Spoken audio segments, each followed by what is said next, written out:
Shalom. Kesabaran dan ketaatan adalah dua hal yang sangat penting dalam kehidupan ini. Dan mereka berdua adalah seperti dua sisi koin atau dua sisi mata uang yang gak bisa dipisahkan. Orang gak bisa sabar kalau dia gak taat. Orang juga gak bisa taat kalau dia tidak sabar. Dalam hidup ini penuh kekerasan. Tapi kalau kita bisa menggunakan kesabaran dan ketaatan dalam segala hal, terhadap majikan, terhadap polisi, terhadap tetangga, terhadap keluarga, dan siapa saja, maka hidup kita sangat berbahagia. Kesabaran, ketaatan. Tuhan memberkati. Hal yang paling penting dalam hidup kita sebagai anak Tuhan, ya perhatikan, hal yang paling penting dalam hidup kita sebagai anak Tuhan itu bukan berdoa, ya, bukan khotbah ke gereja, bukan baca Alkitab, bukan melayani, bukan. Lalu apa hal yang paling penting dalam kehidupan kita sebagai orang-orang Kristen? Itu adalah kehadiran Tuhan dalam hidup kita. Setuju tidak saya ngomong? Ya. Hidup Kristen kita tanpa Tuhan hadir, Tuhan bertemu dengan kita, maka kita tidak beda dengan agama-agama lain di dunia yang sekedar ritual, kata ritualnya ritual, melakukan aktivitas keagamaan, sembahyang, iya, baca kitab suci, iya, tapi tidak ada artinya karena Tuhan tidak menemui kita, Tuhan tidak hadir, betul tidak? Nah, orang seperti itu akan jadi orang yang sombong, rajin ibadah, rajin melakukan semua ritual keagamaan, tapi tidak ada artinya tanpa kehadiran Tuhan. Kita baca ayat ini dulu. Keluaran pasal 25 ayat 22. Keluaran 25 ayat 22. Ada dua kata penting, ya, ada dua kata penting. Coba saudara lihat. Keluaran 25 ayat yang ke-22. Yosua, just enggak minta itu. Kasih papa yang kecil ini. Ya, dan Keluaran 25 ayat 22. Bagaimana Papa di surga menyatakan diri kepada Musa, dan itu luar biasa. Saya bacakan ya. Keluaran 25 ayat yang ke-22. Semua sudah dapat? Oh belum? Oke. 25 ayat 22. Nah, ini harus ada dalam kehidupan kita sebagai anak-anak Tuhan. Saya bacakan terjemahan dalam bahasa Indonesia. Di sanalah aku akan bertemu dengan engkau. Nah, perhatikan kata bertemu, ya. Di sanalah aku akan bertemu dengan engkau, dan dari atas tutup pendamaian itu, dari antara kedua kirub itu patung malaikat yang berlutut, yang di atas tabut hukum itu, aku akan berbicara dengan engkau tentang segala sesuatu yang akan kuperintahkan kepadamu untuk disampaikan kepada orang Israel. Saya coba baca bahasa Jerman. Von dem Ort will ich mich dir bezeugen und mit dir reden. Perhatikan. Nämlich von dem Gnadenstuhl zwischen den zwei Cherubim, der auf der Lade des Zeugnisses ist. Saudara, dua kata ini penting. Bertemu dan berbicara. Kok nggak ada yang ngambil? Bertemu dan berbicara. Ini yang Tuhan inginkan atas kehidupan kita. Maaf saya berkata, sepengetahuan saudara, maaf ini ya saya tanya, di dalam semua agama di dunia ini, Tuhan itu susah ditemui atau gampang ditemui? Ayo gak usah ragu-ragu. Tuhan itu gampang ditemui atau susah ditemui? Susah. Betul? Tapi aneh. Kenapa setan kok gampang ditemui? Loh, betul tidak?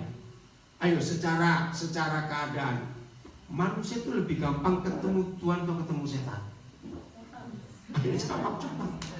Ayo, manusia itu lebih gampang ketemu Tuhan atau ketemu setan? Kayak apa setan itu? Gak usah ditanya kayak apa. Yang penting banyak orang jahat yang ketemu setan. Betul? Nah, ini yang aneh. Seharusnya Tuhan yang lebih mudah ditemui daripada setan. Tapi faktanya seharusnya begitu. Kenapa? Saya setuju. Tapi faktanya, kenapa banyak orang jahat? Karena suka ketemu setan. Karena diberi ide-ide yang jahat. Saudara, itu yang menyedihkan. Nah, lihat firman ini. Tuhan itu selalu bertemu dengan kita. Dan dia berbicara. Katakan amin. Nah, inilah kekristenan. Tanpa kehadiran Tuhan, hidup ini jadi bosan. Siapa yang pernah rasakan, aku dipingin dengar Tuhan bicara. Sudah sembahyang sekian lama sampai capek merem, melek lagi. Terus sembahyang lagi, merem lagi, capek, melek lagi. Nggak ketemu Tuhan juga. Sering nggak seperti itu? Nah, berarti ada yang salah dalam hidup kita. Oke? Kalau kita baca ayat ini tadi, siapa yang lebih suka ketemu siapa? Antara Tuhan dengan manusia dan manusia dengan Tuhan. Kok kita baca tadi? Ngerti pertanyaan saya? Siapa yang lebih suka ketemu siapa? Nah, justru Tuhan yang lebih berinisiatif, lebih suka ketemu kita. Sebab dia ngomong, di sanalah aku akan bertemu dengan engkau. Jadi dari pihak Tuhan dulu yang punya inisiatif, punya kerinduan, punya keinginan untuk bertemu. Bukan dari pihak kita, tapi dari pihak Tuhan. Dan ingat dari firman ini, setiap kali dia bertemu dengan kita, dia pasti berbicara. Catat ya. Sedikit sekali, maaf saya berkata, sedikit sekali orang Kristen yang bisa dengar Tuhan bicara. Nah, itu saya katakan tadi, kenapa manusia lebih sering dengar setan yang berbicara? Harusnya Tuhan. Maaf, siapa pernah dengar cerita atau kisah orang yang bunuh diri? Tidak ada orang yang bunuh diri kalau nggak dengar suara, mati kamu, lompat kamu. Nah, dengar cerita itu, dan itu betul. Orang yang bunuh diri itu pasti ada bisikan dari setan. Mati aja kamu, tabrakan ke kereta itu, lompat aja kamu, minum racun itu ada suara. Nah, hari ini Tuhan ingin meyakinkan kita bahwa Tuhan jauh lebih rindu berbicara dengan kita, anak-anaknya, daripada kita rindu mendengar dia bicara. Siapa pernah di Uban, di Juk, ya, lagi di mobil, ya, atau seperti ada ide, kamu belok ke situ, kamu ke situ saja. Saya nggak ngalami itu.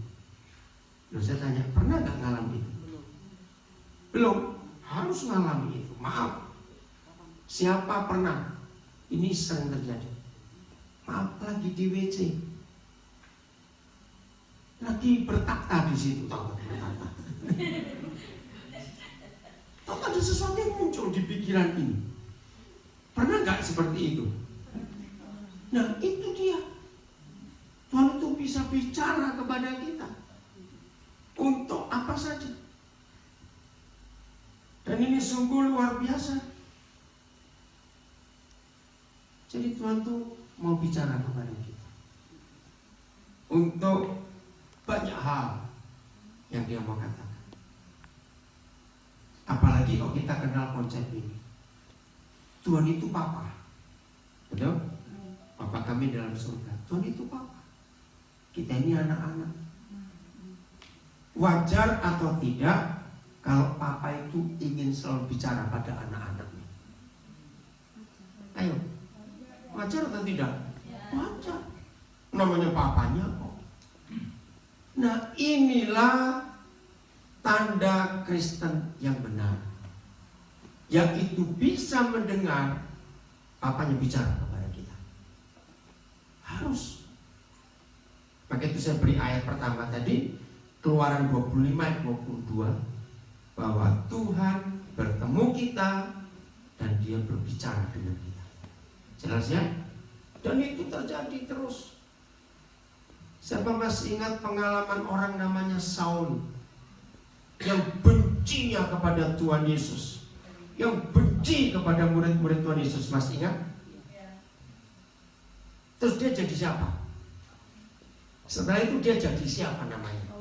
Paulus. Kenapa dari orang jahat membenci Tuhan Yesus bisa berubah menjadi sahabat dan muridnya Tuhan Yesus? Karena Saul ketemu siapa? Ketemu Tuhan Yesus dalam perjalanannya untuk memburu, menangkap, menyiksa murid-murid Tuhan Yesus. Tuhan nemuin, hidupnya berubah. Nah, seharusnya seperti itu kita, anak-anak Tuhan ini, bisa berjumpa dengan Papa dan Dia bicara kepada kita. Harusnya begitu. Kemarin malam kami pelayanan di Gisen. Ada juga ternyata banyak student di sana. Ramai sekali. Atau Tuhan bicara kepada saya tentang salah satu dari student itu. Saya nggak pernah ketemu dia, baru kemarin itu. Wih, dia kaget. Karena Roh Kudus bicara kepada saya tentang masa kecilnya. Dia sampai terheran-heran. Saya bilang, itulah Papa di surga yang saling dengan kamu.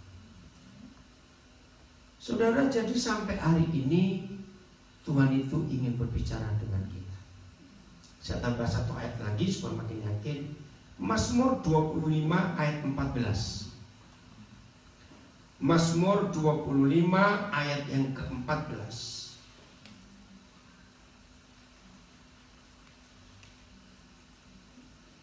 Mazmur 25 ayat yang ke-14.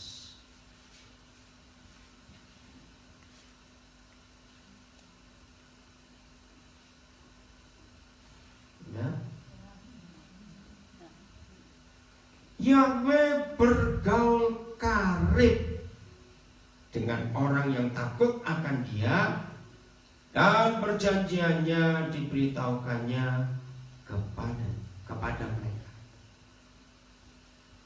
Coba lihat baik-baik. Dalam firman ini siapa yang mengajak bergaul karib? Tuhan atau manusia? Dari pihak Dia dulu, bukan dari pihak kita. Enggak cuma bergaul lagi, tapi karib. Ini sungguh-sungguh luar biasa. Tuhan yang rindu. Nah, setelah kita baca dua ayat ini, sebetulnya bersekutu dengan Tuhan itu susah atau mudah? Ayo, susah atau mudah setelah kita baca dua ayat ini? Mudah. Kenapa? Karena Dia mulai semuanya, bukan dari pihak kita. Dia yang rindu untuk Dia bicara kepada kita. Cuma seringkali kita nggak ngerti. Saya beri contoh yang ketiga. Yeremia 17. Ya, Yeremia pasal 17. Mulai ayat 1. Yeremia 17 mulai ayat 1. Maaf, 18 saya salah. Yeremia 18 mulai ayat 1. Ya, bukan 17 tapi 18. Sudah? Firman yang datang dari Yahweh kepada Yeremia bunyinya. Ayat 2.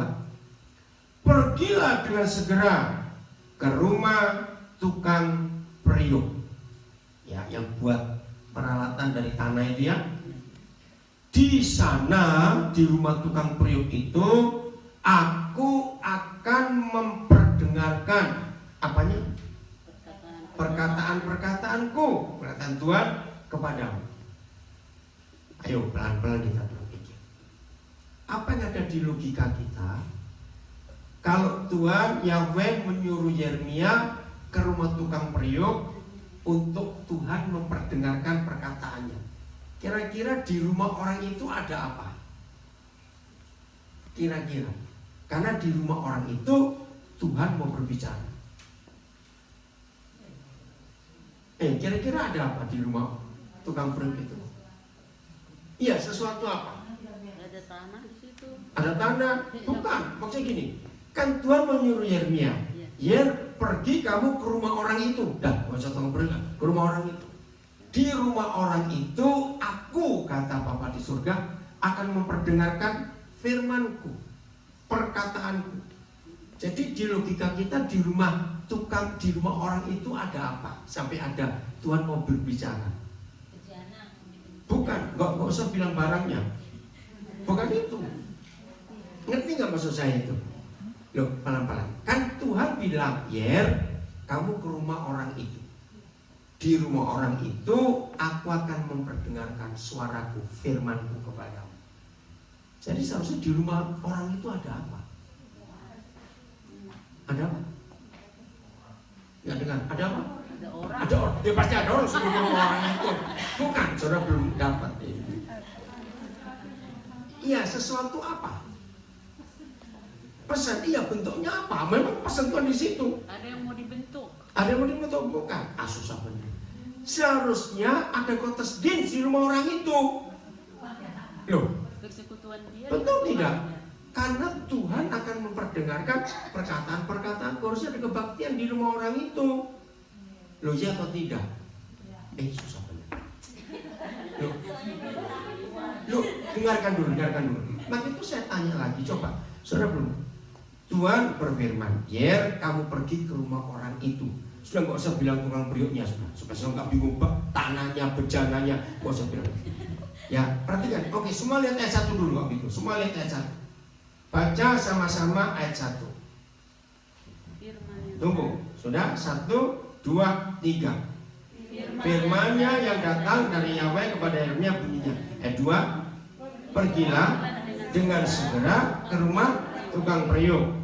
Di sana aku akan memperdengarkan perkataan-perkataanku kepadamu. Nah, stop dulu.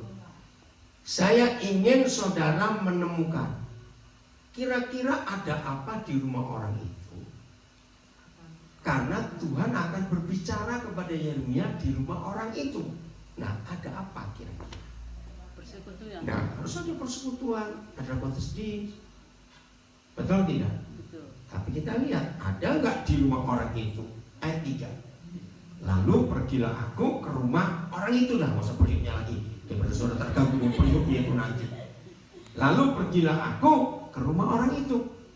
Dan kebetulan ia sedang bekerja dengan pelarikan. Apabila bejana yang sedang dibuatnya dari tanah liat di tangannya itu rusak, maka tukang periuk itu mengerjakannya kembali menjadi bejana lain menurut apa yang baik pada pemandangannya. Kemudian datanglah firman Yahweh kepadaku bunyinya, masakan aku tidak bertindak? Nah, itu saya baca. Jadi ada kotes din nggak? Ada persekutuan doa nggak? Ada ibadah nggak? Ada. Di mana? Ya ada. Mana? Nggak bilang ada ibadah. Orang itu sedang bekerja. Nggak ada ibadah, nggak ada kotes din. Lalu di mana firman itu? Yeremia melihat sesuatu. Nah, saudara, inilah kerinduan Bapa kita di surga. Jadi Tuhan bisa berbicara kepada kita, tidak perlu lewat kotes din, tidak perlu lewat persekutuan doa, lewat ini nggak perlu. Tuhan bisa bicara kepada kita lewat banyak cara. Amin. Harusnya begitu. Nah, ini cara kita mendengar suara Tuhan dalam hidup ini. Maka itu saya katakan kekristenan kita tanpa Tuhan hadir menemui kita, sia-sia kita jadi Kristen. Nggak ada gunanya. Kita nggak beda seperti orang-orang yang beragama lain. Betul ya? Jadi bosan. Lihat aja di Jerman. Banyak atau sedikit anak muda yang ke gereja? Hampir nggak ada. Kenapa? Bosan. Dari Langwaili, dari ratusan tahun ribuan muter acaranya sama terus. Jadi bosan. Tuhan tidak adil, nggak bisa ditemui. Maka itu membosankan. Nah, seperti itu kekesalan kita kalau kita tidak jumpa Tuhan, jadi bosan. Tiap hari berdoa, baca Alkitab, tapi kita nggak tahu Tuhan mau apa dengan kehidupan kita. Sulit untuk kita mengerti. Maaf, kenapa tidak sedikit kalau kita mengajak orang Indonesia mau Gottesdienst, pasti pertanyaannya, ada makanan nggak? Maaf, ya atau tidak? Ada makanan tidak? Betul? Enggak selalu. Gak usah malu-malu. Iya. Ada orang berkata seperti itu. Kenapa? Karena membosankan. Karena membosankan. Maka itu kalau hidup kita jadi bisa berjumpa dengan Tuhan, akan bosan. Nah, sekarang kita akan terus cari. Kalau begitu, apa yang menghalangi kita untuk kita jumpa Tuhan dan Tuhan jumpa kita? Ada yang menghalangi. Ini kita harus tahu. Dan hari ini kita mau belajar. Ternyata hubungan kita dengan Tuhan itu sangat ditentukan oleh hubungan kita dengan orang lain. Saya ulangi, hubungan kita dengan Tuhan itu sangat ditentukan oleh hubungan kita dengan orang lain. Jadi kalau hubungan kita dengan orang lain tidak beres, maka hubungan kita dengan Tuhan juga kacau. Beziehung, bahasa Jerman. Hubungan kita. Oke? Lihat doa Bapak kami. Mesti ingat doa Bapak kami? Konservator. Oke, salah satu kalimatnya. Bagaimana kita bisa diampuni? Bagaimana kita bisa diampuni? Kalau kita mengampuni orang yang bersalah kepada kita. Itu kok. Oke, kita lihat Matius 6 14 15. Matius 6 14 15. Jadi kita tidak boleh menganggap enteng hubungan kita dengan sesama kita. Matius 6 14 15.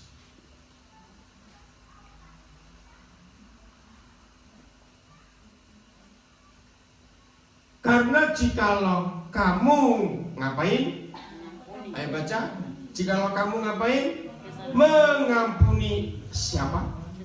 Kesalahan orang, maka Bapamu yang di surga akan mengampuni kamu juga. Ayat 15. Tetapi jikalau kamu bagaimana? Tidak mengampuni orang, Bapamu yang di surga juga tidak akan mengampuni kesalahan. Ini yang menyebabkan mengapa Tuhan tidak hadir di hidup kita. Karena kita tidak apa? Tidak mengampuni. Ini yang luar dari pelajaran Tuhan Yesus adalah kasih. Amin. Selalu minta ampuni, ampuni. Tapi banyak Tuhan yang lain di dunia ini ngajarin nggak ngampuni, balas, balas. Banyak atau sedikit? Banyak. Nah, kalau Tuhan kita tidak ampuni. Tuhan Yesus berkata, kalau musuhmu lapar, kita suruh racun. Suruh apa? Kasih makan. Ada orang yang membenci kita, Tuhan Yesus suruh kita apa? Berkati. Bukan balas. Jadi hubungan kita dengan Tuhan sangat ditentukan oleh apa tadi? Hubungan kita dengan orang lain. Bagaimana orang lain antara kita dengan orang itu seperti hubungan kita dengan Tuhan. Jadi nggak bisa sembarangan. Mungkin ada di antara saudara berkata begini, saya tuh nggak benci dengan dia, cuma malas ketemu. Sama goblok. Nggak benci tapi malas ketemu. Awas yang begini. Lo serius sudah. Ayo ada nggak orang seperti itu? Bagi yang belum menikah, kalian siap-siap. Yang namanya suami istri. Jawab cepat.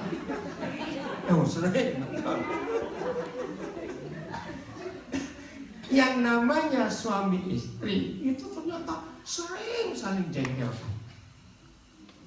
Nah, itu hal yang membuat banyak pendeta, banyak orang Kristen, ada kok kelasnya apa-apa. Itu menyebabkan banyak hidup pendeta, hidup orang Kristen nggak bisa sumpah Tuhan. Nggak benci suaminya, nggak benci istri, cuma menjengkelkan. Nah, saudara, jengkel saja itu sudah membuat Tuhan terputus dengan kita.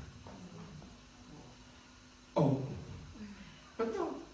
Jengkel saja itu membuat hubungan kita putus dengan Tuhan. Harus mengampuni. Sampai apa? Pokoknya sambil mendengar firman ini, saya minta masing-masing kita jujur. Siapa yang masih punya koleksi musuh? Bereskan. Kira-kira nggak boleh nunjuk orang lain, tunjuk diri sendiri, awas. Tidak boleh nunjuk orang lain. Ayo, tunjuk ke diri sendiri. Awas. Saudara, dengar ya. Yang masih punya koleksi musuh, ingat, tidak akan bisa masuk surga. Walaupun dia tidak berzina, dia tidak mencuri, tidak merampok. Kalau masih punya koleksi musuh, orang itu nggak bisa masuk surga. Kok bisa? Ayo saya tunjukkan ayat berikut. Ibrani 12 ayat 14. Ibrani 12 ayat 14. Saya harap nggak ada yang berkata gini, menyesal aku datang ke sini hari ini. Awas. Ibrani 12 ayat yang ke-14. Dan setan itu sangat berhasil membuat orang Kristen jadi munafik karena masih punya musuh.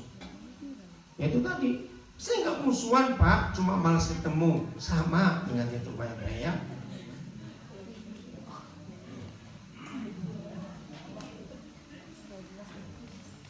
Udah? Ibrani 12 ayat 14. Maka itu dimulai dari rumah. Dari hubungan kita suami istri, saling jengkelkan atau sudah saling mengampuni. Udah?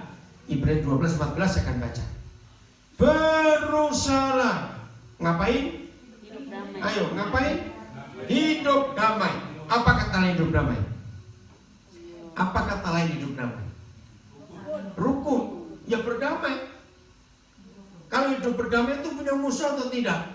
Tidak. Ingat ya. Berusaha hidup damai dengan berapa orang? Semua orang itu berapa? Banyak. Salah, bukan banyak. semua. Kalau banyak ada yang nggak terhitung, nggak ikut. Ini semua. Betul? Saya ulangi. Berusahalah hidup damai dengan semua orang. Nah, terjemahan yang betul.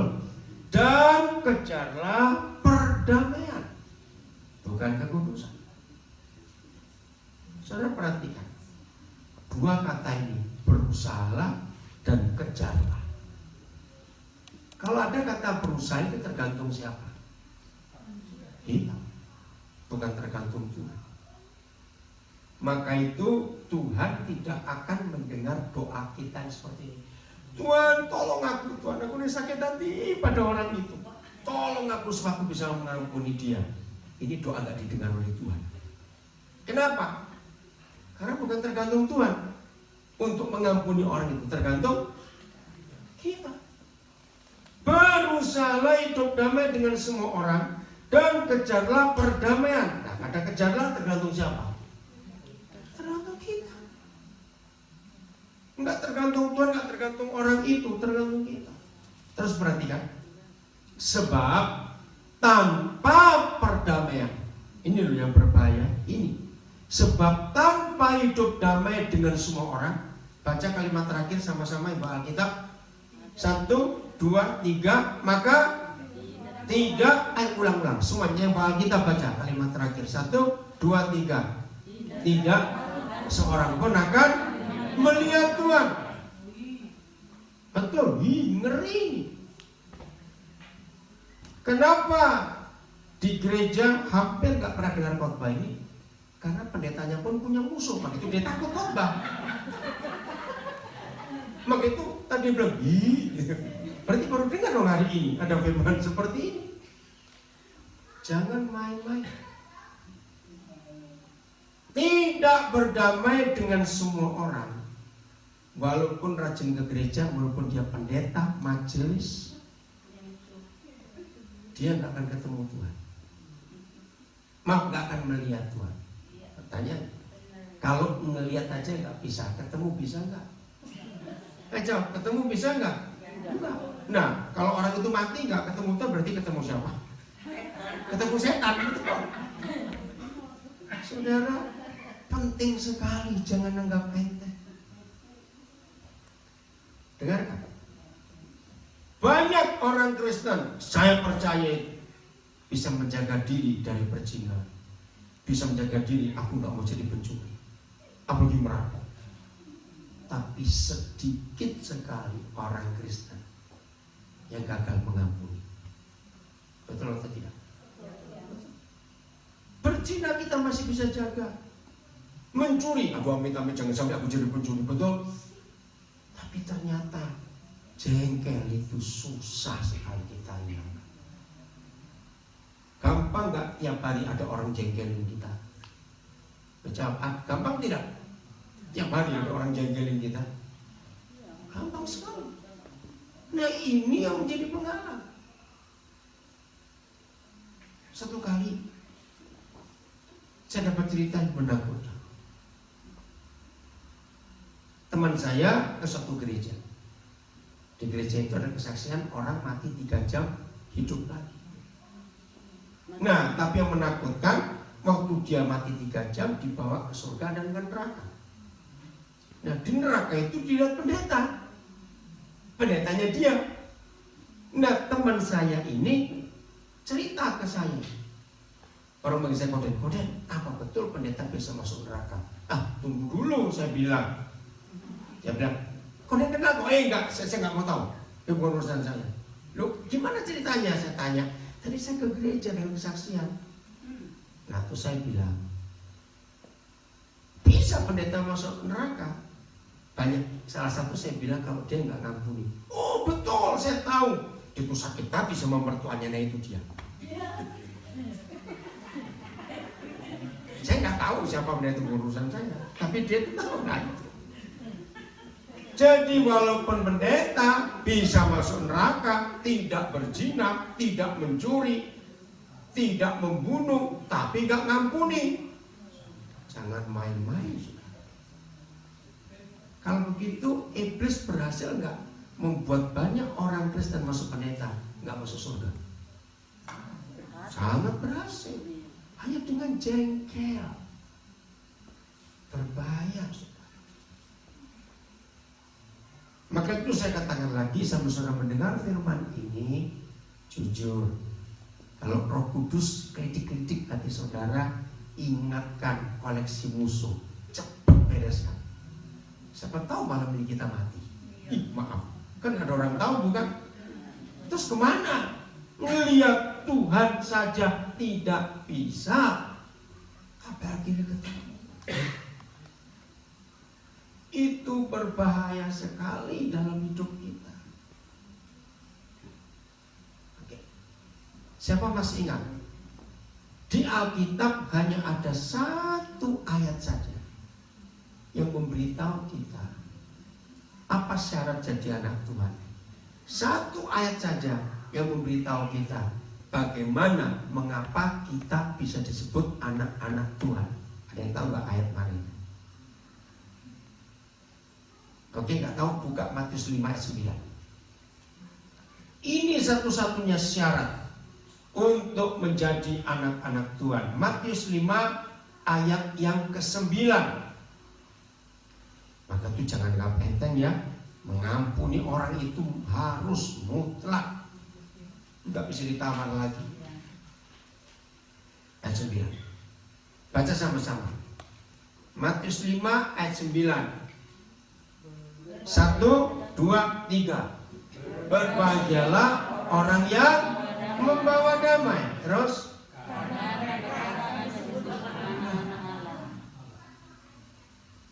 yang disebut anak-anak Tuhan bukan yang rajin ke gereja, bukan yang bawa Alkitab kemana-mana, bukan yang rajin memberi persembahan, bukan yang rajin sembahyang. Tidak. Siapa disebut anak-anak Tuhan?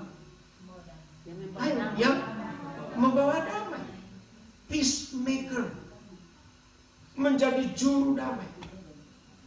Saudara catat, satu-satunya ayat dalam Alkitab yang memberitahu kita kapan, bagaimana kita bisa disebut anak-anak Bapa di surga. Hanya ayat ini. Berdamai, nggak punya musuh, mengampuni. Nah, saya mau tanya, mau lanjut atau stop firman ini? Bener? Tahu risikonya kalau lanjut? Risikonya adalah lebih baik kita tidak dikatakan salah oleh Tuhan karena kita nggak tahu hukum. Ngerti? Maka itu saya tanya, saudara mau dengar lanjut atau mau pulang? Ngerti maksudnya? Terus ya? Oh, Pak kali 9 terus. Artinya kalau terus, apa yang kita dengar harus kita lakukan. Amin. Setelah kita dengar firman dan tidak melakukan, risikonya berat loh. Betul? Nah, jadi siap ya. Kenapa mau pulang sekarang? Oh jangan. Oh jangan sih. Kau mau pulang nanti masuk neraka kalau pulang sekarang. Saya dengar mau pulang. Oh jangan pulang dulu. Sampai selesai dulu dengar ini. Oke, tahu gitu bilang kamu tadi tahu gitu. Ke sana gak ke sini apa Mas belum dengar. Saudara, ternyata iblis sangat berhasil membuat banyak orang Kristen gagal ketemu Tuhan dengan cara ini. Dan itu berbahaya.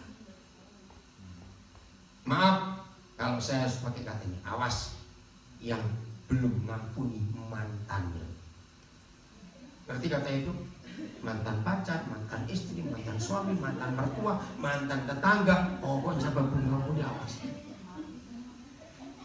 Harus ampuni. Kenapa kok pada tertawa di sini? Ada apa jadi gitu? Yang punya mantan. Saya sama kecil.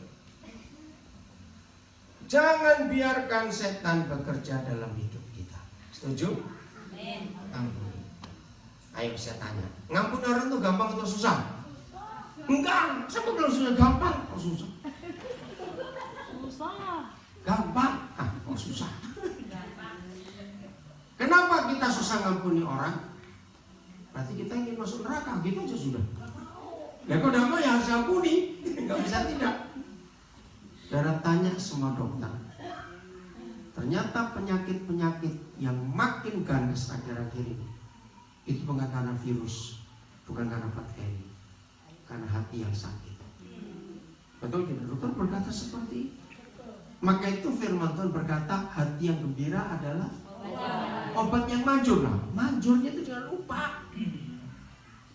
Tidak ada obat yang paling manjur di dunia kecuali hati yang gembira. Maka itu orang gila sehat terus. Betul tidak? Lihat orang gila, hampir tidak ketemu dia sakit.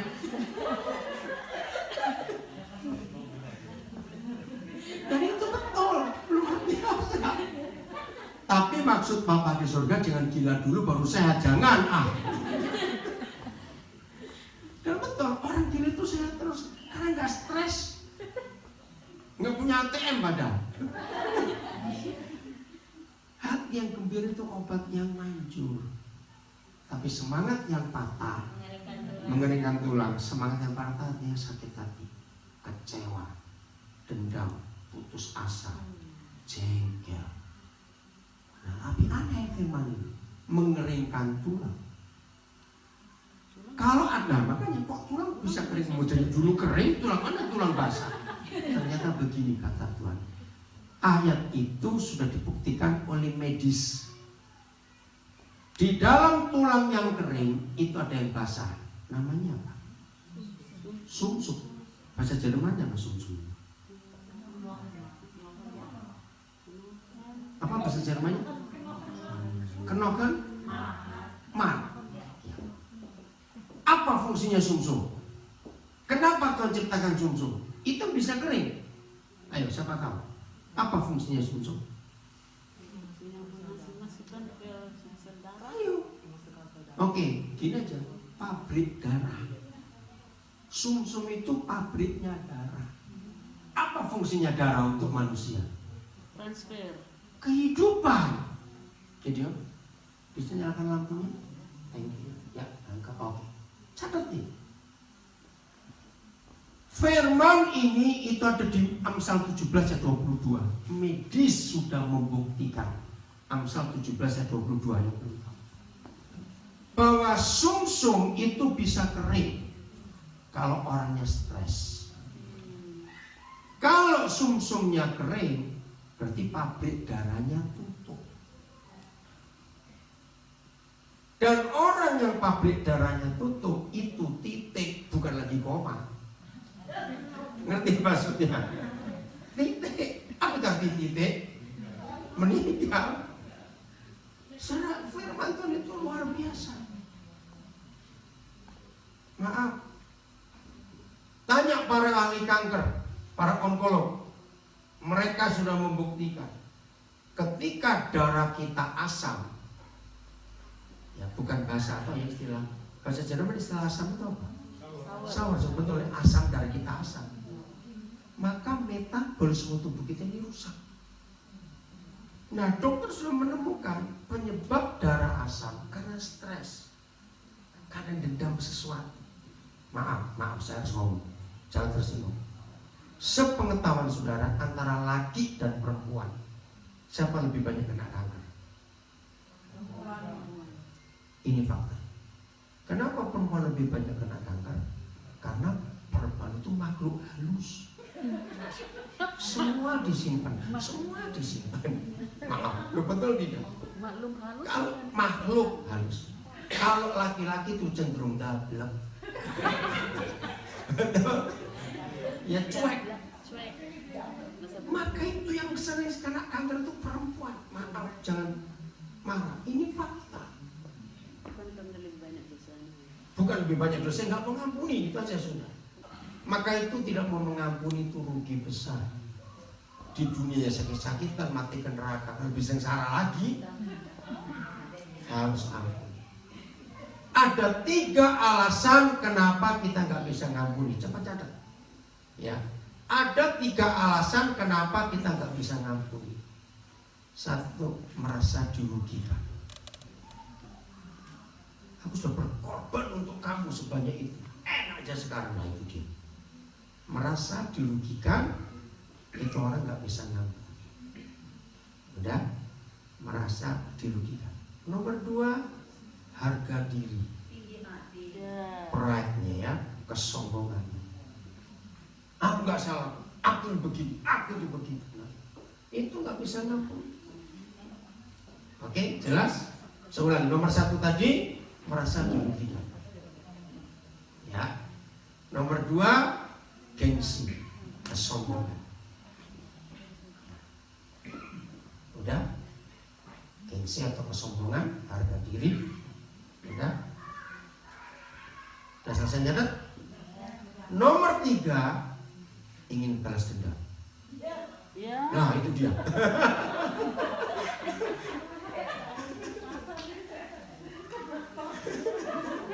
Udah, dia baca jauh-jauh serius kan? Orang yang nggak mengampuni itu nggak puas kalau dia belum balas. Maka itu Tuhan Yesus mengajarkan hanya ada satu tanda bukti bahwa kita sudah mengampuni orang itu, yaitu kalau kita sudah bisa makan bareng dia, makan bersama dengan dia. Kenapa? Kalau orang nggak mau diajak makan, titipkan uangnya ke orang yang suruh dia makan. Itu nggak ada alasan. Lo memang harus begitu. Harus gitu. Hal yang kedua, untuk membuktikan kita sudah mengampuni atau belum, begini. Waktu kita dengar orang itu mengalami hal yang baik, atau orang itu mengalami hal yang jelek, apa perasaan kita? Mengerti maksudnya? Kalau orang belum ngampuni, terus dengar berita, wih orang itu dapat untung besar, baru beli rumah, mobilnya bagus lagi. Kalau kita belum ngampuni, perasaan kita bagaimana? Bukan susah, enak saja. Jangan gitu kok tambah sukses. Nah, gitu. Tapi kalau kita belum mengampuni, mendengar orang itu kecelakaan, oh ya mati nggak? Gitu. Ayo betul tidak? Ya ngerti nggak banyak pertanyaan? Dendam tuh ya? Makanya saya bilang. Maka itu hanya ini tandanya ya, lebih gampang. Kalau kita sudah ngampuni, yang pertama kita bisa makan bareng dia. Kita ajak dia makan, ya bayarin kita, jangan suruh dia bayarin. Oke. Yang kedua, kalau kita dengar yang baik maupun yang jelek dari orang itu, apa reaksi kita? Kalau kita dengar yang jelek, terus kita terus sedih, aduh kenapa dia begitu? Berarti kita sudah ngampuni. Kalau kita dengar yang bagus tentang dia, kita ikut bahagia, berarti kita sudah ngampuni. Halo, ada orang nggak ini? Ngerti maksudnya? Itu hukum Kristus yang luar biasa. Ada sebuah pepatah bagus. Orang yang tidak mau mengampuni itu orang yang paling bodoh sedunia. Loh, kenapa? Ini konsepnya. Orang yang tidak mau mengampuni musuhnya itu menyuruh orang itu minum racun, tapi yang mati yang nyuruh. Goblok gak? Loh, saya ngerti.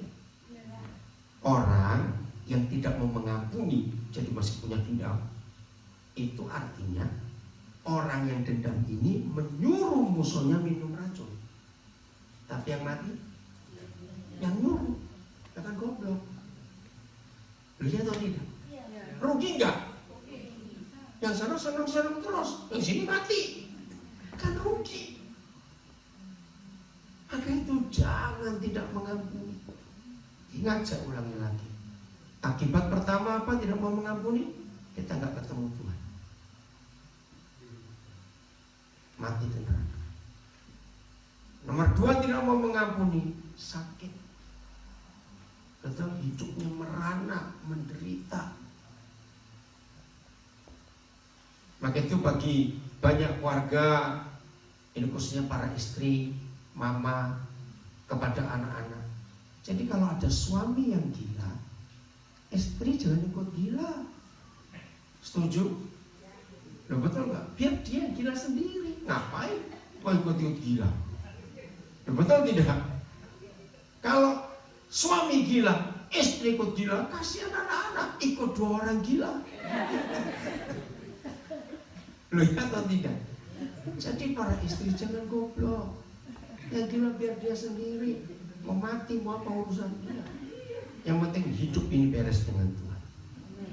Amin. Jadi mengampuni itu luar biasa.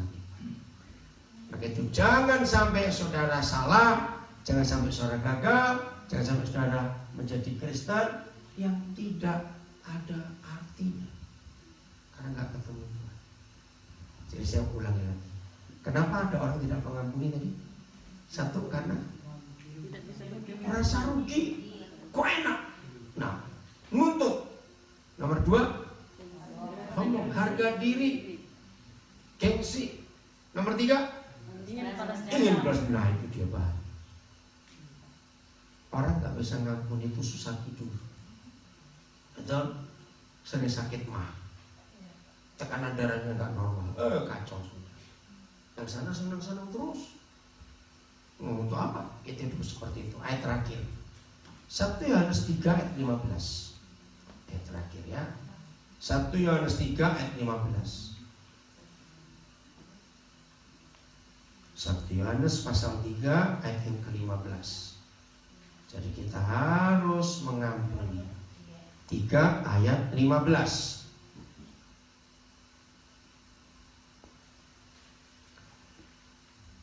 Baca sama-sama ya. 1, 2, 3.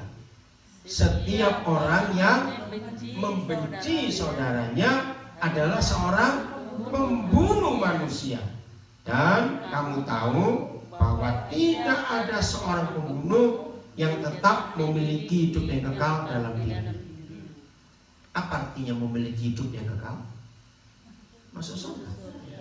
Tapi kalau tidak memiliki hidup yang kekal berarti akan neraka.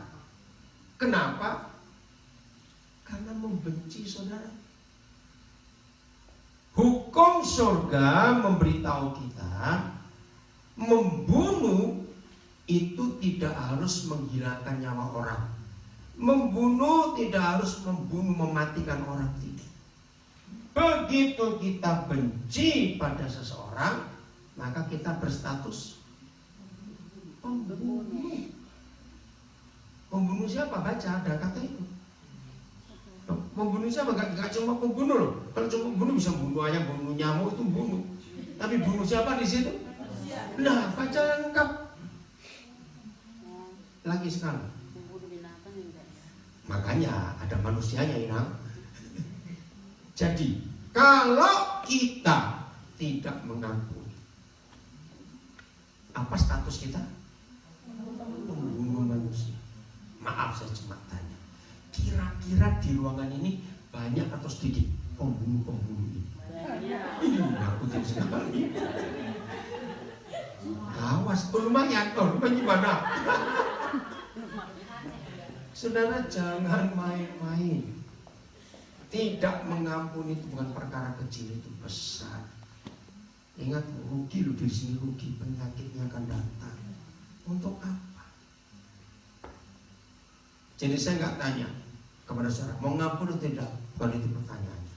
Tapi saya katakan harus mengampuni. Amin. Kalau musuh saudara di Indonesia sekarang SMS atau WhatsApp atau ngomong apa, aku ngampuni kamu, aku melupakan semua itu. Setuju? Bagaimana cara mengampuni? Ini ayat yang terakhir, 2 Korintus 5 ayat yang ke-19. Ini cara kita ngampuni. 2 Korintus 5 ayat 19. Ada cara mengampuni gampang sekali. 2 Korintus 5 ayat 19. Jadi mulai hari ini masing-masing kita bongkar-bongkar lemari kalau pulang. Halo? Apa yang dibongkar? Iya, apanya? Maksudnya begitu, bukan lemarinya. Apanya? Isinya itu. isinya. Temukan ada musuh-musuh masih terselip nggak di antara ini? Barang-barang ini. Apa? Ya macam-macam lah terserah. Oke, 19. Sebab Tuhan mendamaikan dunia dengan dirinya oleh Kristus. Ini dia. Dengan apa? Tidak, ayo baca. Tidak memperhitungkan pelanggaran atau kesalahan mereka. Ini yang kita harus lakukan. Mengampuni itu nggak pakai tapi. Aku ngampuni kok, aku ngampuni tapi. Ngerti? Coba kamu ke rumahku. Aku tunjukkan nih SMS motor 2004 yang lalu. Maksudnya apa itu? Ayo. Lihat ini Ratnomu tahun berapa ini? Belum dibayar. Lihat ini apa lagi? Mengampuni itu tanpa apa? Ayo, tanpa apa? Memperhitungkan apa saja yang pernah kita buat. Sekarang bayangkan kalau Tuhan ngampuni kita tapi pakai hitung, jadi apa kita? Jadi apa kita? Habis. Begitu banyak salah kita, tapi dia nggak hitung. Maka itu hari ini kita harus mengampuni saudara kita tanpa memperhitungkan. Saya tanya, mau? Sudah nggak mau. Yang nggak mau masuk neraka. Ingat itu baik-baik. Rugi.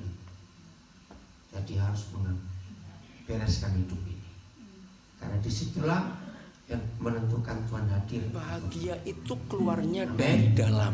Kalau kita bisa merasa puas dalam hidup dan bisa berkata cukup, maka itulah kebahagiaan yang sejati. Menerima semua keadaan dengan sukacita dan mensyukuri semua keadaan setidak enak apapun, maka orang itu bahagia.